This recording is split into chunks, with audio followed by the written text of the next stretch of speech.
a collapse on the court. My heart stopped beating.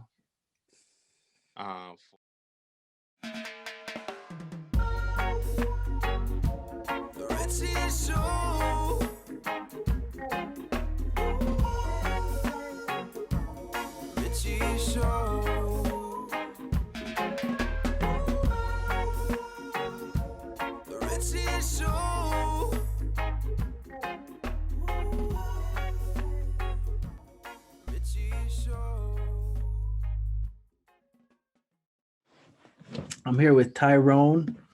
Yeah, I just want to kind of catch up with you, TJ, so the fans in Belize or people that might be interested would know, like, you know, what you've been up to since COVID shut us down. I think was it the 23rd of March? The season was called off, and Yeah. so it was like a Friday, and we had the game that night, and we were all prepared to go to the game, and it was just like boom, Boom, got canceled. no Yeah. more season. It's a wrap. And so, everybody got sent home within a week. Yeah. You were actually in New York at that time, right? Yeah. I had left. I had to come back to come handle some stuff, and I was getting ready to fly back, and they told me to wait, and I never ended up coming back. Yeah, that's crazy. Did you leave stuff in Belize? Yep, I still got crazy part. I still got mad clothes and sneakers and stuff out there still. I thought you would have left your stuff because I was like, there's no way you took it all back. Nah, because I ain't think COVID was gonna, hit us that hard. I'm like, COVID in China, all right, cool. Going back to New York, handle my business, fly right back out within a week. I'm thinking I'm be in New York for like a week and I'm flying right back. Nah, so all my stuff is out there. Like ever since COVID, like I had to buy new clothes, new sneakers. So I had to buy everything all over. And all my stuff is still out there. So it's like when I go back, I don't gotta take anything. you got new stuff in Belize. Mm-hmm. All right, man. Could you just tell everybody what you've been up to since the season was called off? Like what's TJ's life been like? Man, my life it started off rocky. Like after the season was over, I was home just chilling. And my first year, remember I had messed my knee up when we played against what team was it? We played against was it Bonaparte? Bandits when I had hurt my knee. And I never got surgery on it. So like after I hurt my knee and I tried to work it back to get strong, I had tore my ACL completely. And playing on it destroyed it, like messed my whole ligaments, all the ligaments in my knee, messed up my MCL and whatever. So after COVID had happened, I was out here still playing ball, working out, whatever. But my knee kept bothering me. So I went to the doctor to go get it checked out, and they told me I have a complete tear ACL. I was like, what? And the crazy thing about that was like when that injury happened, you got it checked out by multiple doctors and they told you there was nothing was wrong, right? Nope, like multiple doctors out there. First they said it was something wrong, and then when the swelling went down, they said it looks fine, looks good. I went to a knee specialist out there after the swelling was going down, and he was like, "Oh, looks perfect, looks fine, like good knee." And I was like, "All right, cool." And that I think that gave me like the mentality to like just go through therapy, get it strong, and I could be able to play again. But that wasn't the case. They said it'd been torn, and because it was torn, I was messing up my other ligaments inside my knee. Oh yeah.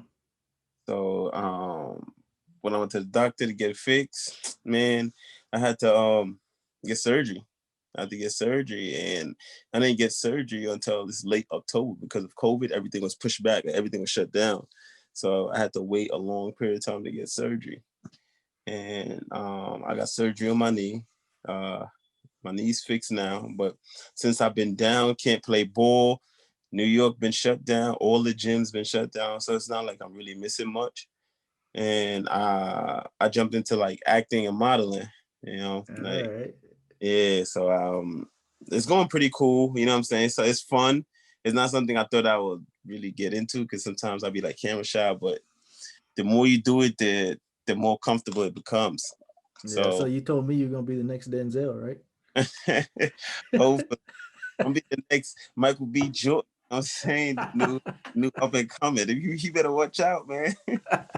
That's cool, man. That's what's up. Yeah, you were telling me like before we started recording just about like the different gigs that you were auditioning for and stuff. Yeah. Um, Yeah. And so the gigs I've been auditioning for is pretty cool. Like this one show's coming out. I don't know when they're gonna drop it. Probably might come out like later this year or early next year. A show called Blended is like a TV series about this college star quarterback. How he's like getting in trouble with doing stuff illegal. You know what I'm saying? And having a baby on the way, but not telling his family. You know what I'm saying? And oh then yeah. giving him money because he's a star quarterback for college. So they bribing him, and he don't want to get caught up in none of that stuff. So he got to deal with that. He got to deal with his family issue, and he's like the golden ticket out of his family. So I had casted me to be that for that character. His name was Jalen. So just cross my fingers. Hope I get it. You might be seeing me, you know what I'm saying, as a quarterback, not a ball player. Oh, that'd be cool. So which did you have you gotten a role in anything that like we could actually watch and see you in it? Yes, I got it. I got into this role for like Black Lives Matter. You know, that stuff that's going on out here. Um, I'm playing one of the guys that passed away. Um, I'm like his spirit. Like they come out and they start talking about him, and I'm just there like standing, acting like I'm him. And that's supposed to be airing next month in February. They told me February it should be airing. Okay. Um, so when it aired and they sent it to me, I'm just gonna put it on all my platform, Instagram, Facebook, so everyone can see me at work. Oh, that's cool. Yeah, we look forward to seeing that, man. Yeah, and I also model. I model for this jewelry company. I did a model for this new clothing line that's coming out, and I'm supposed to be coming out with another one. Supposed to be coming out. Supposed to be get a gig for another photo shoot. Supposed to be coming up soon. So I will be seeing. We'll see how that goes. Oh, that's cool. So that's Yeah, what you've been kind of up to. You can't, you're not been really. I mean, I guess you've been rehabbing your knee, but other than that, you've been like looking into acting and auditioning yeah, for different shows and stuff. That's nice. Hey, yeah. can you kind of like tell us how you got like what got you into basketball? Kind of a short version of like what got you into basketball and kind of your journey that led you, from starting to play basketball at what age to high school to college and then ultimately to Belize.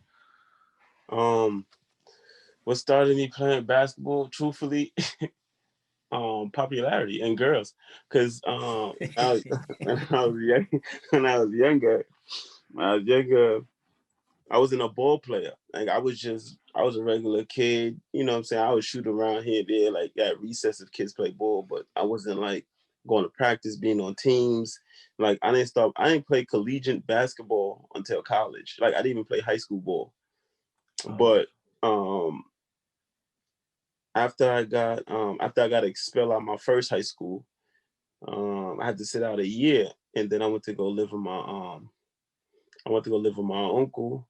That's what I call pops. He's like my father figure, so that's what I call dad. And he's a big Lakers fan. So then I started watching Kobe and Shaq. You know what I'm saying? From then I just started watching Kobe because he's a Lakers fan, and then I fell in love with Kobe. so And what age were you at this point? Like, at this point, that was around 15 okay. going on 16. Because that was my going to my junior year. I had to sit out my whole junior year because no school wanted me because I got expelled.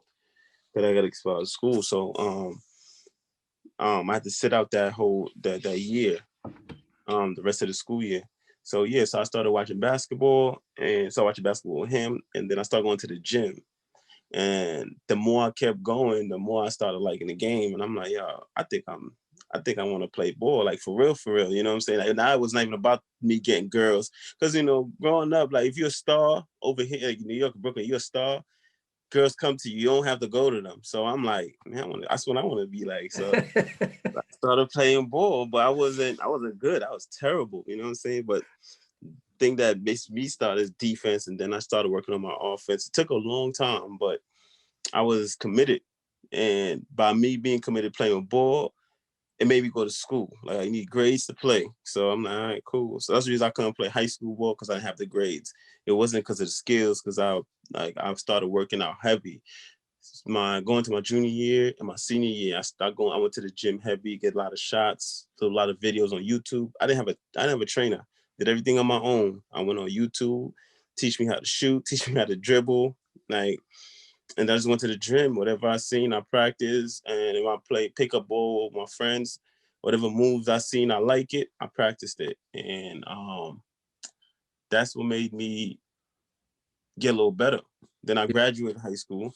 After I graduated high school, So at this point, you were still not playing high school ball, like you were just hooping at the park. just hooping at the park, just playing pickup games, and just being in the gym working on my game.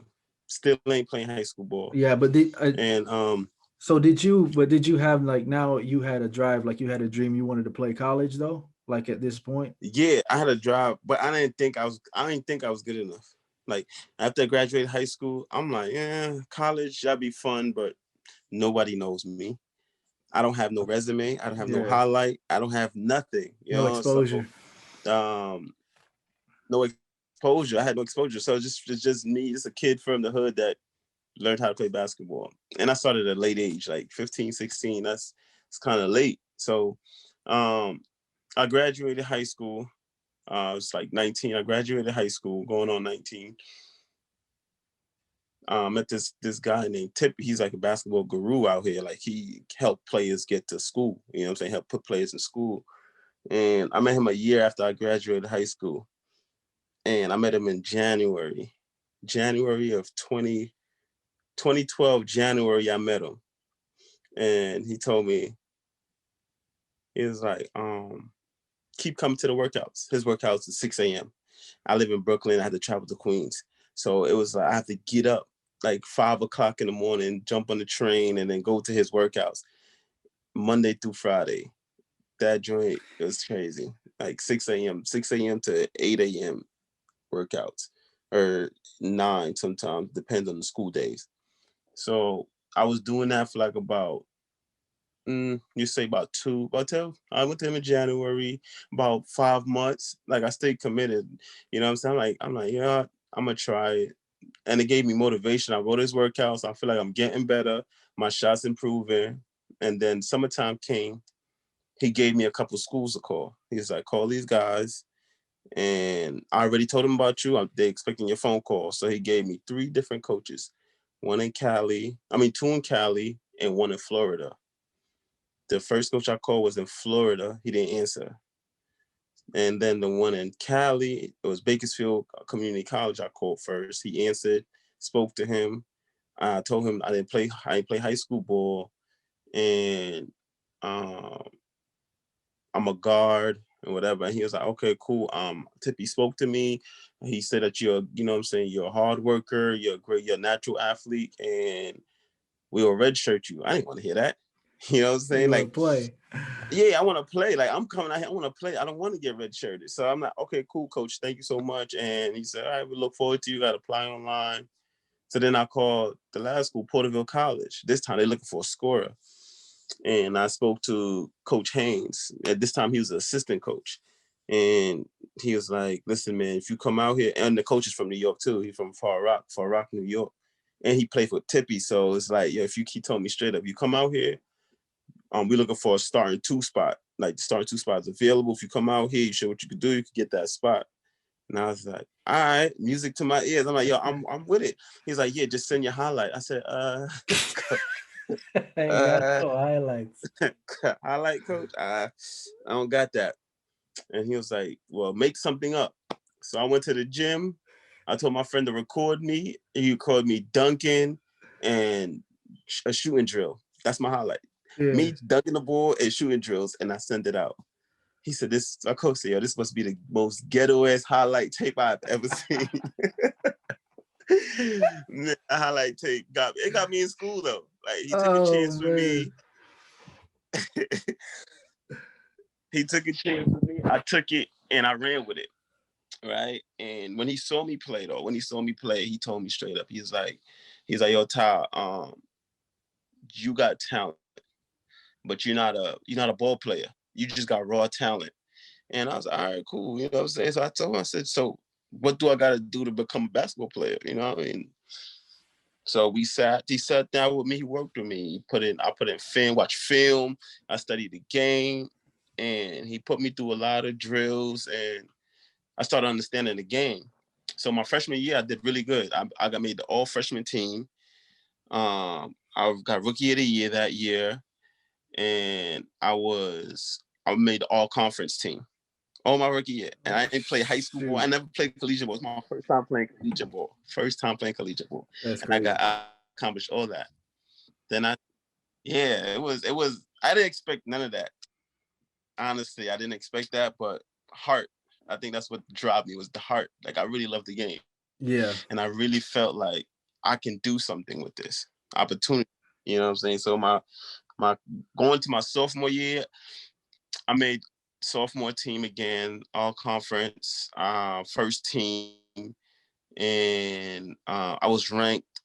I was like one of the top 100 kids in California players in JUCO, and then I got invited to the All American JUCO showcase.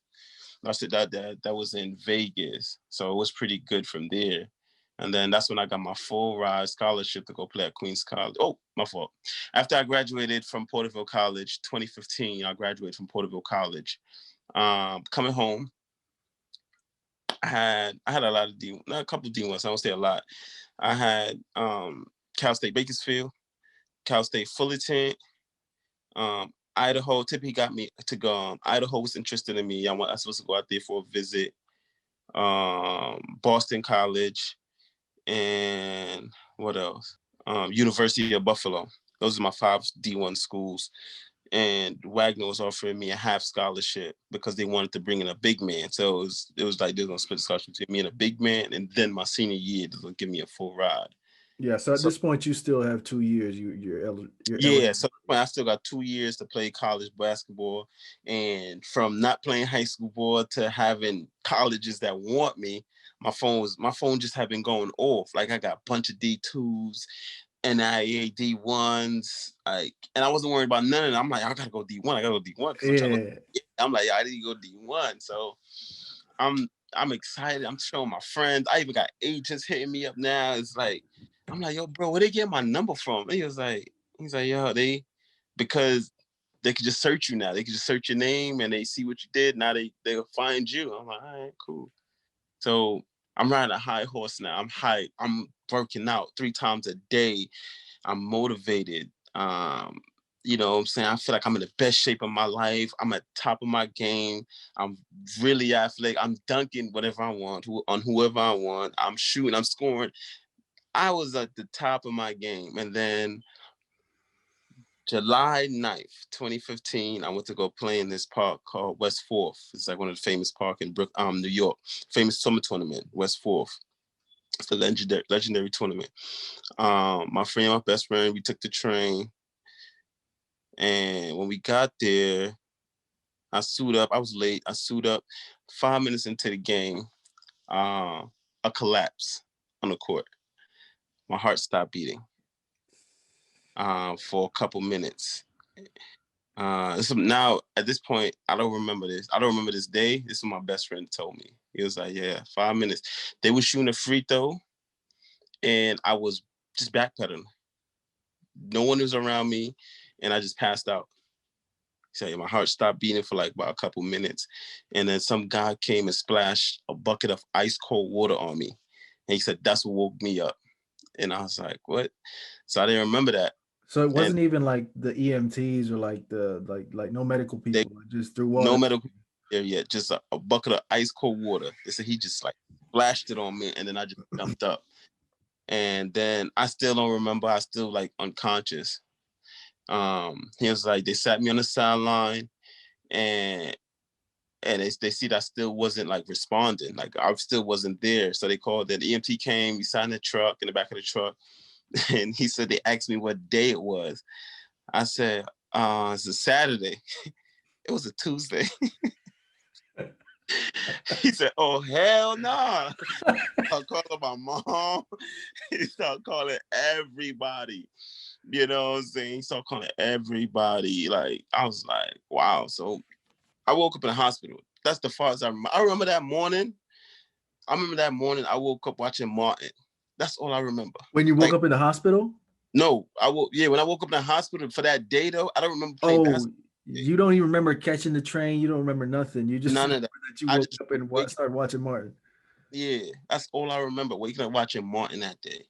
And everything else felt like a dream after that. I thought I thought I was sleeping. I woke up in the hospital. Saw my mom, my aunt, my cousin, my friend, you know what I'm saying, my girl at the time, which is my baby mom's now, all of them. I'm like, what the hell y'all doing here? Then I said, what the hell I'm doing here? Like, what the hell am I doing here?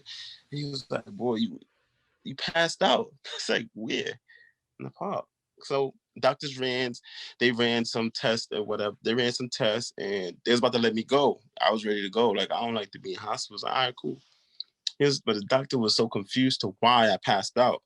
So they said, can we run one more test? And then they ran some, um, what's the name of it? Some test they ran on me. And that's when they found out that I had a heart wiring problem. My right blood vessel was on my left side between my two arteries. And it was damaging the right side of my heart wasn't getting no blood flow. So the right side of my heart was damaged. That's the reason why I passed out. And I was like, oh, okay. But that's not the first time it happened to me. The first time it happened to me was my sophomore year in college. Um, I passed out on the court before the game started, but I woke back up. I didn't know what it was. I just thought I was too hyped. So I drank some water or whatever, but that's Did the did did anybody like notice that time when it yeah, happened? my mates noticed it. They was asking me if I was good. And I was like, I shook it off. I was like, yeah. I said, what we about to do? They said we about to play a game. I was like, all right, cool. Like, come on. You know what I'm saying? Like, my whole memory was just going like that fast. I was like, what the fuck? I was like, so I went to drink water. I'm like, that was strange, but I never paid attention to it. And then a year later, it happened, and then I woke up again. So like, had to do open heart surgery like 2 weeks after. I was in the hospital for like another week. They had ran more tested. They ran more tests, and then I did my surgery like a week later. And after I came out the hospital, it's so crazy. After I came out the hospital, my phone stopped ringing. No more schools, no more agents. Nobody wanted me. Nobody was interested. It was like I wasn't even heard of.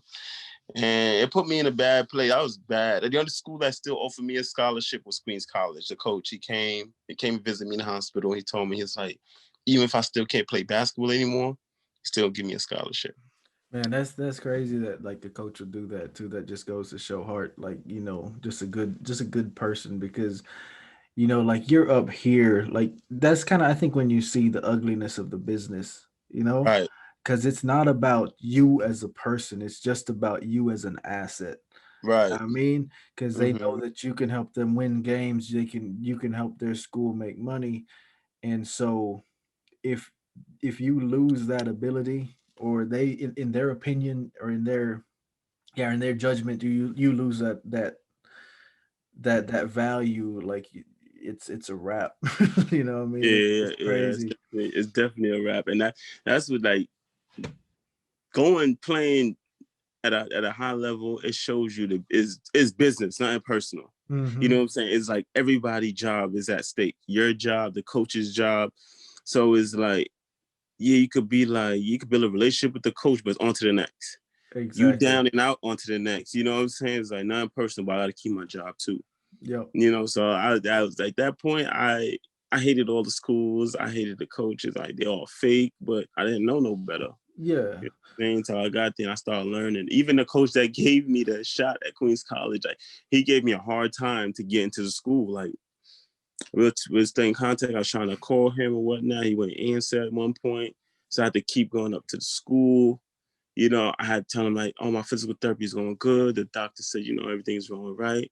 It took me almost a whole year to recover, to be able to play, and got cleared to play basketball again. And I lost so much weight. I was so skinny. I think I dropped down to like 166, and I was weighing 192 straight muscle. Oh wow. Yeah. Yeah. So I lost a lot. I lost a lot of weight, a lot of muscle mass. I was so skinny. I'm skinny now, but like I was skinny like bones. Yeah. But it was my testimony. After that, I love every day I wake up. You know what I'm Yeah. saying? Like, Yeah. it could be here today, gone tomorrow. And it doesn't matter how healthy you are, because I was healthy and I don't drink, I don't smoke. And they said that's what kind of saved me too, is because I didn't damage my body on the inside. You know what I'm saying? Yeah. Like it was pure.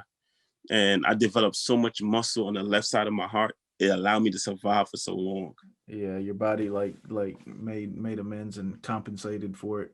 Right. So that was good for me. But ever since that happened, like I'm thankful for just to be alive, thankful to see every day. And now it's just I just sometimes just try to walk around with a smile and just be happy, because like I like that. It was crazy, you know. And no matter how healthy you are, doesn't matter what's going on in your life. Like, you just gotta be thankful to be here, you That's know. true, So, bro. That's so true. like, whatever issues you got is okay. You know what I'm saying? We'll get through Yeah. it, but you're here to get through it. So that Yeah. happened. Went to Queens College. My junior year, it was rough getting back into collegiate ball. Um, Coach didn't really trust me. At this time, we had a new coach. So the coach that recruited me, I didn't play for him Oh. because he got fired. When I got enrolled in the school, he got fired the next fall when I was about to be a part of the team. And the new coach came on, whole new system. He don't know me. He don't know my story or nothing. So he heard about the story, and then since he heard about the story, he didn't really want to play me. To my junior year, it was tough because I was in front of three seniors that was really good. We all played the same position. The two, the three, the two and the three, and the one position was filled. So I was behind each position. I was behind a senior, so it was hard. And then I Yeah. had two seniors on the bench too that played the same position. And we all good. Like, we all competed. It's like one of the best teams I ever played on. And every position was dominating. So It's it Queens was rough. College. Queens College D2. D2, yeah, Yeah. NCAA Division two. So it's tough. It's a tough competition. It's a tough division. You know, it's pretty cool. Like, people make it seems like everything is D1. It's not Yeah. always D1. You get in where you fit in at. You know, like, there's a bunch of D2 players that could play D1 ball, and there's a bunch of D1 players that doesn't belong there. But you Yeah. know what it is. Like, it is what Yeah. it is. So D2 was fun. You know, it was a great experience. My junior year was a struggle. I learned a lot. The game was much faster than JUCO. The game was much faster. You got to be sharper up. You got to be sharper. Your IQ got to be up to par, because you could be up 10, and the next 5 minutes you down 20. You know, like, the Yeah. game, Yeah. it happens that fast. So as soon as you keep making mistakes, you don't even know. And so I was still coming back into things. My junior year was a little rough. I didn't get that much playing time. So that summer, going into my senior year, that summer I was training hard. I was focused, because now I know what it's like. You know, now I Yeah. know like college is like, and that level of basketball play is like. So now I'm back to like training and trying to transform my body back to where it once was. And a lot of stuff came into play. You know, a lot of like obstacles. That's the same year I got, the mother of my kid pregnant, and so I had to deal with that. So going to my senior year, I was having a baby on the way. Yeah. Tough. That's a lot on your mind right there. Yeah, it's tough. It was tough, but it was cool. You know, I was doing really good. The first half of the season, I was the top 5 scorer in the conference. I was averaging 22 or something like that, 23 points a game. I was shooting 55% from the 3-point line and 50% from the field, Oh and wow. 93% from the free throw line. Man, Yeah, that's some good I stats right was there. focused. Yeah. Yeah, I was focused. Hey, y'all can look it up too. I'm not lying. No, I did. I Um, looked it up. I remember when we were talking about you coming to Belize. I looked up. I'm pretty sure I looked up the stats too, because I think you told me that you shot that. I was like, whatever. Yeah, I know, right? It don't sound believable. Like, yeah, yeah, okay, whatever. But it's No, true. man, that's And real good though. yeah, it was really good.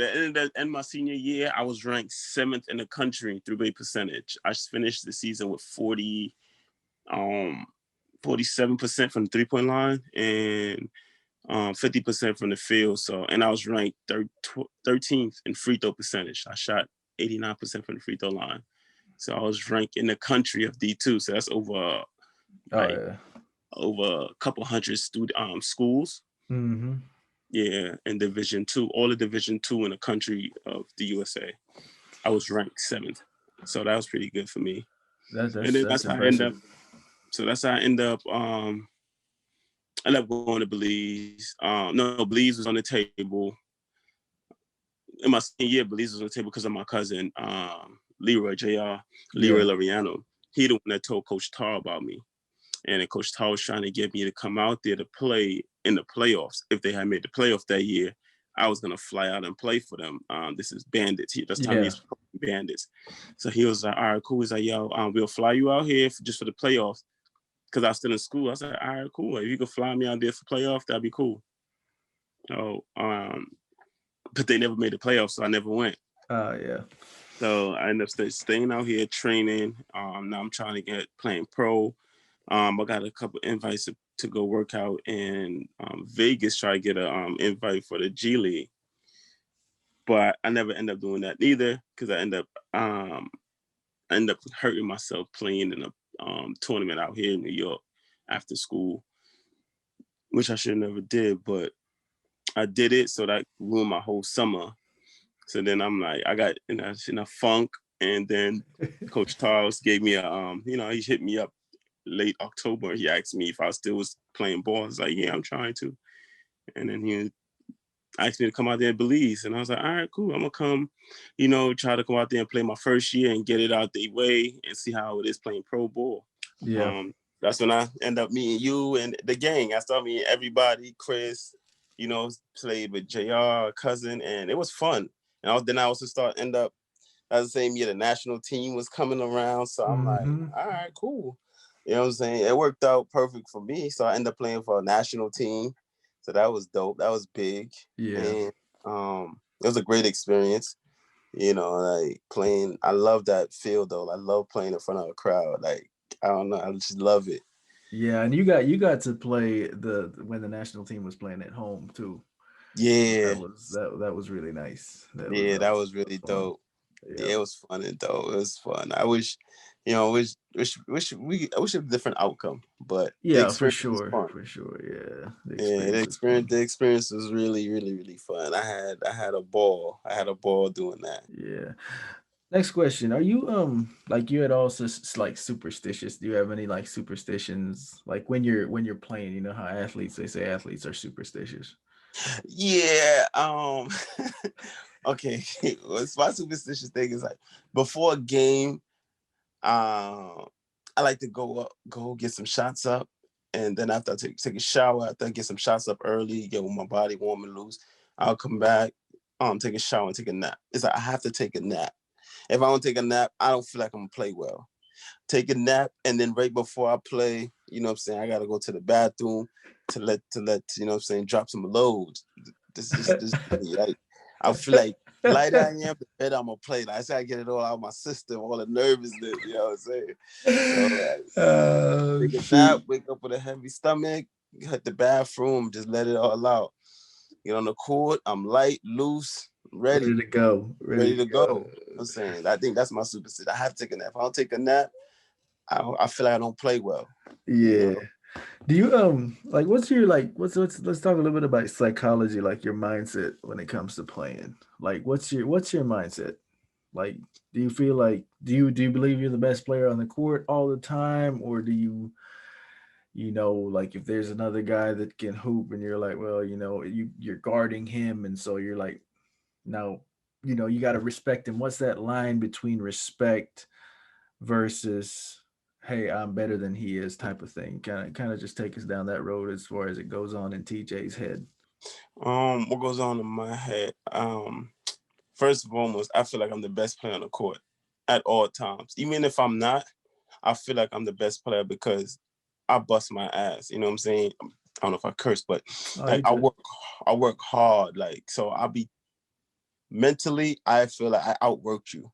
So it doesn't matter what you do. Like, you didn't put in the pain I put in. Like, you didn't been through what I've been through. So whatever you got is nothing compared to what I've did, what I've overcome. So I feel like that's the reason why I'm the best player, because I know what I did behind the scenes. You know what I'm saying? Like, on my own time, the hours I put in the game itself. So that's where my confidence come from, man. So when I'm guarding somebody and they really good, it's like they don't have to prove to me that they good, because I'm gonna come at them. You know what I'm saying? You have to earn that respect. Like, I don't care if they say, yo, he averaged 40. All right, well, he have to get 40 tonight. You know what I'm Yeah, saying? Come and yeah, get 40 tonight on me. And my mindset is, if he's nice, I'm nice. He gotta guard me too. It's not like football. I play just offense, he played just defense. It's like back and forth. It's like, yeah, you gotta guard me too. Like, you gonna score, I'm gonna score. So then what? yeah. You So like, know? do you it seems like your mentality is directly tied to your work, right? So it's Mm-hmm. not like you just like, if you know you haven't put in the work, is your confidence as high, or is Um, it? it it probably still be high, just because just of competitive, because I'm very competitive. So Yeah, my confidence probably would be high, but it won't. I probably won't. Like, I would doubt myself. You know what yeah. I'm saying? It's like, That's because I I know subconsciously, like, damn, I didn't do. You know what I'm saying? I didn't bust my ass the way I should have. You know what I'm Yep, saying? So yep, it's the reason why the outcome is the way it is. You know what I'm saying? Because I believe in, like, basketball gods. I feel like you get in what you put out. You know what I'm saying? Like, yeah, whatever work you put in, that's what you're gonna get out of it. yeah. That makes sense. I kind of I can relate to that too. Like, if I haven't put work in, like my confidence in myself, like I do doubt myself because I'm like, Mm-hmm. I know I haven't done what I need to do to be where I need to be. If that makes Right. sense. Right. You set goals. Yeah, I set goals. I set goals. I've been doing this for quite some time now. I set goals, write it down, and sometimes the short term goals and long term goals. Like, especially when it comes to basketball, like, my goals, like, I usually set it down, or I write it down. And I always look at it every morning. Like when I was out there in Belize when I was playing, my goal was to every morning make sure I go to the gym, and after the gym, I go to the park to put up shots. If I don't do it, like, sometimes I'll set a goal like I gotta complete 500 shots a day. You know, it doesn't matter how I get it done. That's the goal, is complete 500 shots. So I go there and I just go shoot. I'll get tired, come back home, relax, and then go back and then put up more shots. You know what I'm saying? So by the end of the day, my goal is complete. So those are my short term goals, like, to complete, so I could be a better athlete. Yeah. Yeah. All right. Gonna start wrapping this up. But if you could go back, well, you're not old, so I'm not old either. But Yeah. just saying, right? Like, if you could go back to yourself at, say, when you first started playing college ball, or maybe at your lowest Hmm. point in your career, like if you could go back and say something to yourself, like what would you, just give me one thing, or give me like three things what you would say to yourself, knowing Um, what you know now. knowing that what I know now, the three things I would say to myself is probably, one is trust the process. I would tell myself, trust the process, and keep keep striving for greatness, because it will pay off. Even when no one is watching, somebody's watching. You know what I'm saying? I would tell myself that. Um, I would probably be more dedicated, because I could have been more dedicated. Like, as a kid growing up, you'll have no bills. You have nothing to worry about but being focused, you know what I'm saying, on the task.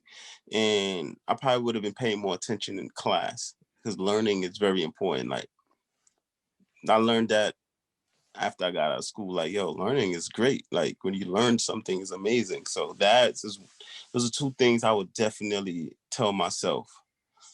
Stay focused, and, you know what I'm saying, just just remain hungry and humble. Yeah, trust the You know, process.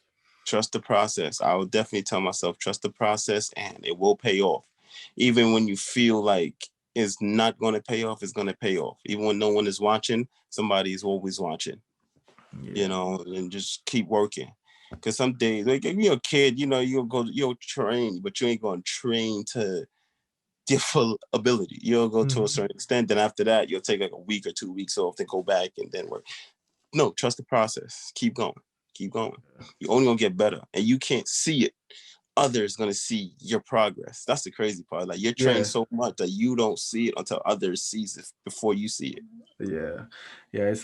It's kind of like I used to be into biking, into cycling, Mm-hmm. and they say it never gets easier, you just go faster. Mm. So that's kind of how it is with basketball, I think. Like if you work, you work, you work, people see you're getting better, but you're always striving to get better, so you're never satisfied. You know what I Right. mean? That's that. Um, There's always more. It's always more. It doesn't matter what level you at. It's always more. Because high school players try to work to get to college. College players try to get to the NBA. The NBA try to work to be the best. You know what I'm saying? When you get to the best, you want to be better than the best. So it's like it's always more, yeah, I more. think I think that's a big thing that sets athletes apart. Then is that drive. Like you look at guys like LeBron, Kobe, like Michael Jordan. For me, like I was a fan of Kobe and Michael way more than I am of LeBron. But the thing that stands out to me with those guys is that they like I listened to a guy say he asked Michael Jordan, like, what made him Michael Jordan. Mm-hmm. And Mike said that it it's not that he was more gifted. He said he knows that he had God-given ability and he was talented and he was athletic. He said, but the biggest thing that set him apart, he said he held himself to a higher standard than everybody else. Mm-hmm. So like, and I see that with guys, it's just like their standard is like above the rest, and they can maintain that hunger to be better. Just like I was telling my wife today, I think it was today or yesterday, but like for me coming from Belize and playing Division 1 basketball, now looking back on that whole process, like I had a dream, like yeah, I wanted to make it to the NBA, but now looking back, when I got to D1 and I was playing D1, I had Mm-hmm. made it. Like that to me, That like was. I lost, like I didn't have that, like I didn't have that drive or that hunger because Mm-hmm. I didn't go in and get in extra work. Like I was living my dream at that point. I was Mm-hmm. playing Division 1 basketball. Right. So like I look back and I see that and I'm like, man, I don't know what the ceiling could have been for me if I had mentors or like, you know, believed that I could actually go further and had a Further. hunger to go further, but I didn't really. That Yeah. was it for me, man. I was like D1 from Belize. I'm like, I'm good. You're living a dream. Yeah. And that's the thing too. Like I love Belize. You know what I'm saying? And when I went out there to play, that was like my first time really like exploring like different, I'm saying different, seeing different things. And Belize have a lot of talent, what I'm saying, but that's what they lack of mentally they defeated, what I'm saying? Mentally they just like trapped, but they trap themselves, Yeah. and Yeah. that's the It's part that like that's what I wanted to ask you, like maybe one of the last questions is what would your advice be to young players from Belize, like, that want to get out, that want to come to the States and play college basketball? What would you as somebody that you've played college and you've accomplished a lot in your career, what would you tell, and you've been in Belize and experienced the mentality and the level of play down there, what would your advice be to young Belizeans? my advice to them, will always be like, yo, you gotta trust the process. You know what I'm saying? It might not look where you at. It might not look like you're doing anything. Waking up every day, you know, going to the park to put up a shots or just playing with your friends. Like you gotta train. You gotta train as if a million scouts is watching you. All the college scouts is watching you every day. Like you gotta take every chance you get to get better. Every day wake up to get better. And you cannot quit on yourself. because then everybody else is gonna quit on you. Like you cannot quit because you didn't get your visa. You can't quit because you didn't make the team. You can't quit. If you love this game, keep going. Keep going. Keep training, keep getting better. There's always room for improvement. We all got gifts. God give everybody a gift. And if you throw your gift away because one thing didn't work out, or you feel like this ain't working out for me, or it's favoritism in the sport, or whatever it is, that change your mentality. All right, I ain't make it. All right, I'm gonna bust my butt and I'm gonna get back to it and I'm gonna prove y'all wrong. That's mentality, because Belize got a lot of talent. There's so many kids out there that I've seen and I'm like, yo, this kid's talented. Like if this kid get a chance to come here, they'll do damage, Like I even told my JUCO coach, and I told my other coach from D2, I was like, yo, there's a lot of talent out there. And they trust me. They asked me for some film. And some of the kids, they just don't have that hunger. So I'm like, I ain't gonna put my name on the line, you know what I'm saying? Because they don't have that hunger, that drive to want to get better. I don't see them putting that pain every day. It's like you got nothing else to do. You don't got a job. You don't have a kid. Why Yeah, not chase that? that's crazy, because like I have never really thought of this just now that you're talking about it, but like, just like you, when you play college ball, you know coaches, and so you have some contacts. Right. And like, if I feel like then, like if I were a kid growing up in Belize, now they got the NEBL, that guys that go back and forth between the US, guys that have played college ball. I mean, you got Facebook, you got Instagram, everybody's like just at your fingertips, you know, like not one person, not one young player from Belize has reached out to me and been like, Rich, hey, do you have any contacts, like, or any advice or any contacts? Like, I'd like to play college ball. Like, none, Mm-hmm. and it's like, I'm approachable and you're approachable. And like, I know young guys talk to me all the time in Belize, but Mm-hmm. it's, it's crazy. Like you said, there's not that hunger there for it. And if Mm-hmm. there isn't that hunger and that desire to play, like, I would love to help you, but I'm not going to come after you knowing that you're going to quit. I'm Exactly. not going to recommend you to a coach, because we just, like, earlier in this recording, we talked about, like, when you were at the top of your game and then you had the heart thing. Mm-hmm. Coaches don't look at you like, they look at you as an asset, you Right. know? And so the last thing they want to do is spend money, get you up here, get everything, Mm-hmm. situated so you can contribute to their team, and then you quit. You know what I'm saying? Right. That's Right. not, and I don't want to be associated with that. And you don't want to be associated with that. No, you don't Nobody want. does. No one So want to be associated with that, and it don't come with just working hard on the court. It's like off the court too. It's like you gotta, like, come from Belize, and if someone pay you to come out here, you gotta be the best student. You gotta be the best athlete. You gotta be the best person you could possibly be. Because any little thing don't be like, oh nah, don't want them. exactly, Because you're exactly. coming from third world countries, like, yo, it's plenty of you out here. Why do I have to put my money into you? You know what I'm saying? You What are have you to, that's exactly. different? Yep. You know what I'm saying? So you got to show them something different. And, like I said, Belize got so much talent, but that's what they lack of: consistency, consistency and belief, self-belief. Like they give up too easy, point fingers too easy, like, I don't know, I just wish some of them would just like man up and go for what they really truly believe in, and believe in themselves. Know that they are great, and don't just dwell on that gift. Like, okay, well, I'm gifted, so this is what I'm gonna dwell on. No, polish that gift. You know what I'm saying? Work on it. Be the best. Some people be like, yeah, this kid right here is unbelievable. I gotta get this kid. You know what I'm saying? Anything possible. Yeah. And they do have the resources now, like you said, because of NEBL.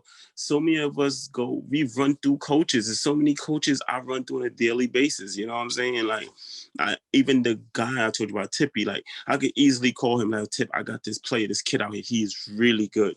I could get him into like a prep high school, get him to college. You know what I'm saying? On JUCO, like, but why would I do that if I don't see you working? Yep. You know? Yep. Yeah, man. This and that, like, goes to, like, back when I got my opportunity, it was like a couple businessmen. Actually, Douglas, Douglas Smith, like the dentist Yeah. in Belize, Mm-hmm. him and his brother Louis Abane. Like I was just playing. I kind of at that point, I don't even know if I was playing high school ball. I might have been. Yeah, I think I was in St. John's, but I was playing in a local league too. And they saw my attitude. That's the biggest thing he told me. Mm-hmm. He's like, Mm-hmm. we liked your attitude and we want to help you. And so he was the one that bought my ticket to the States, and he got me a visit at Clemson. Mm. And I met a couple of the coaches there, and I hooped with the team there, and they told me to go to a prep school and or JUCO or something like that. But anyways, all that to say that it was somebody was watching, Right. and you don't know who knows who, Who man. knows Like who? exactly. Don't know who So knows who. That's why you always gotta be. Like I say, always gotta be ready. yep. All right, Always bro. got. Last question. We wrap this thing up. All right. Say you've accomplished everything you wanted to accomplish in basketball, in life. Um, what if you had one thing that you could be remembered for? Like, there's only one thing that people can remember about TJ. What would that one thing be? Um. Hmm. I want people to remember me. Uh, it's a tough one. I guess. I guess to be the brightest one in the room. Like when I walk in the room, everybody moods change to being happy. You know what I'm saying? I want you Yeah. to remember me as that. Like when they're around me, there's nothing but joyfulness and being happy. I want to put smiles on everybody's face. Like I want them to remember a good memory of me. Yeah. I think that's gonna put warm in my heart. Like people can remember me as that. Like when they're around me, it's nothing but good vibes. That's cool, man. All right, TJ, man. I really appreciate you coming on, bro. Yeah, bro. Uh, No problem, bro. No hey, I'm problem, gonna man. try to get this thing out there so people can watch it. Yep. Oh, and I let these people know too. Like, near Richie play 1-on-1. I beat him, and I had a bum knee. Just saying. I should have stopped the recording. I should have stopped Yes. the Just let them know. I did that. ask him. Never mind. He beat me. He beat me. I, But and he I beat was him in he three was. point You know contest. what? You know what? And It I was beat him like in 3-point contest. you know what? No, no, no, no. The 3-point contest. I won. I won the 3-point contest. I won that. But he my teammate, so we went into overtime, and he beat me in overtime. But I beat you in regular. But it was all for the show. It was all for the show. Uh, That's it. the It was. one-on-one thing, you were having a really bad day, right? And I think subconsciously, me being a nice guy, I didn't want to make your day worse. Oh, I that's what it kind of was. I think it was kind of like that. That's what happened. So Yeah, no.